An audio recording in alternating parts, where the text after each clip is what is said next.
kausap ko na rin yung iba pang, wala naman silang objection. Parang mahala na ganito, approve na sa committee, nasa plenary na ngayon, naka-agenda na. Kaya nga lang, nag-break ngayon, nag-Christmas break ang ating House. Okay.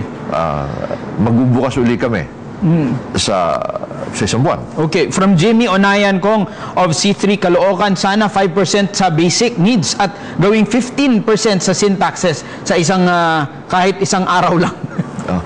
Okay, sa totoo lang, magkaibang tax yan.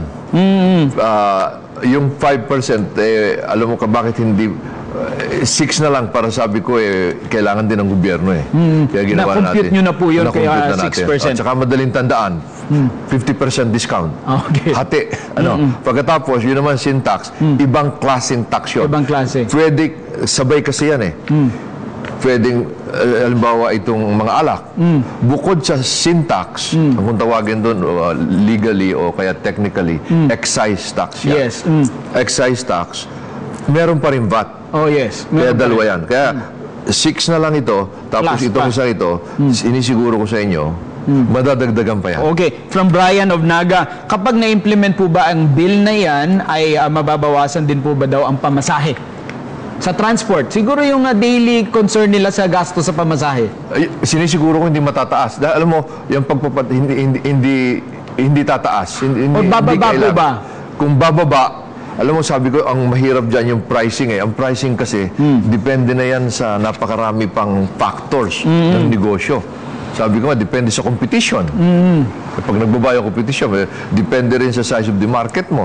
Depende rin sa maraming bagay. Tax, isa lang factor. Okay. Ito kay Mark of Laguna, kung hindi po tax itong kanyang concern, it's more of income tax, hindi po VAT ito. Sinasabi niya na empleyado siya sa Laguna at medyo mataas yung kanyang bawas, lalo na kung single. Pero yung mga corporation daw, may pamamaraan kung paano nga nila malilimit yung kanilang taxes. Paano daw po makukorek na sana yung mga low-income earners ay mas mababa yung rate at mas may bubuisan yung mga may-ari ng kumpanya. Sa totoo lang, meron din akong napa-approve na rin tungkol sa income tax naman. Sa ngayon, yung mga individuals, alam natin, bracket yan. Yes. Pag corporation, may 30% tayo. Fixed. 30% yung sinasabi niya. Pero pagka personal mo, from 5 na pataas yan. Depende sa kita mo. Okay. So, hindi naman At saka ngayon, kung gusto niyang makuan. So, alam mo, tama siya Alam mo ba yung percentage ng total income tax, pinakamaraming nagbabayad, mas malaki binabayad ng empleyado kaysa mga korporasyon. Totoo. Sa income tax. Ngayon, ginagawa na natin, sabi ko, etong mga korporasyon, 30% nga, pero may mga pamamaraan. Nakapag-pass na rin tayo ng bill sa committee. Ito, bago rin to. Na ang passing sa committee natin ngayon dito, Mark, ang mga korporasyon, para mawala na yung masyadong maraming usapan o balik-balik ng mga BIR.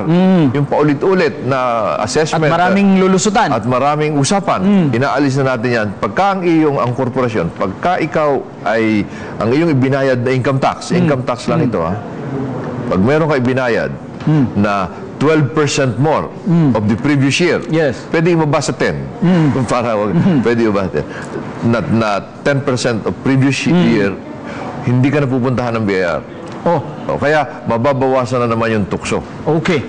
At mas marami ang magbabayad. Kung ano po ang inyong mensahe para sa ating mga, siguro, members of the House that you will have to contend with sa deliberation sa floor at sa ating lahat ng kababayan na medyo excited na, siyempre, any reduction of the VAT ay mensahe maganda. natin, hindi lang naman sa lahat na mag-aaral, ang iisipin natin, bago ang ating administrasyon.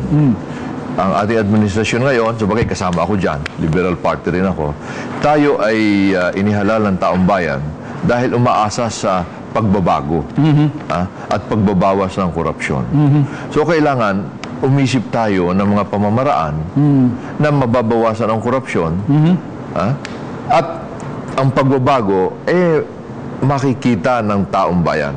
Yung pagbabago na, alam mo, hindi, sa paniwala ko, hindi sapat na ikaw ay honest.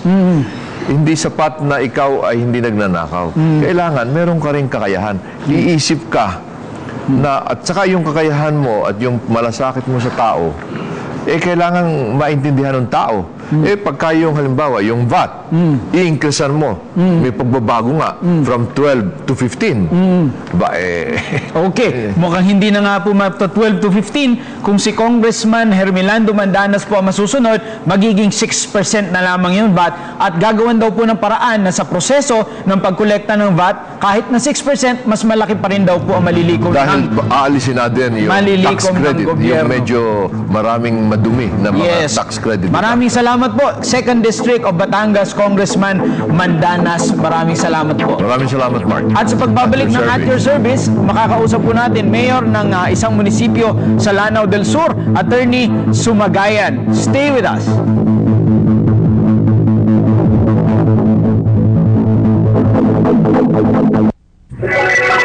GSIS member ka ba? At may mga katanungan ukol sa GSIS loans, members information, claims and benefits? Pues, yan at higit pa, bibigyang linaw. Tutok na sa GSIS Members Hour.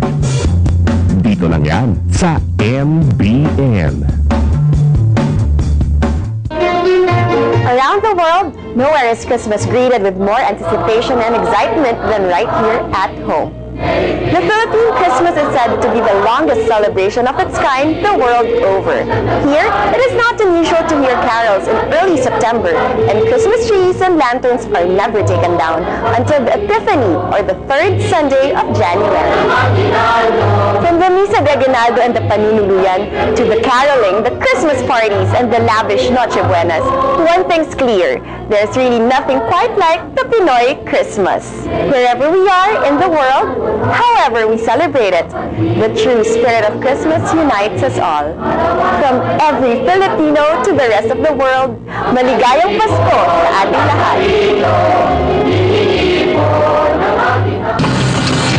Toughened by high-quality boxing matches, these raw local boxing talents shall rise above to be the next Manny Pacquiao. Oh, good shot that time. The future of Philippine boxing shall emerge in this corner, Sunday nights at 7, only here on MBN. GSIS member ka ba? At may mga katanungan ukol sa GSIS loans, members information, claims and benefits? Pues, yan at higit pa, bibigyang linaw. Tutok na sa GSIS Members Hour. Dito lang yan sa MBN. Sa pagharap sa anumang usaping bayan, lahat ng panig dapat tinitimbang. Inaalam. Together, let's look for the right balance of perspective in a show that weighs all the issues concerning the nation. Equilibrium. Sukatan ng katwiran.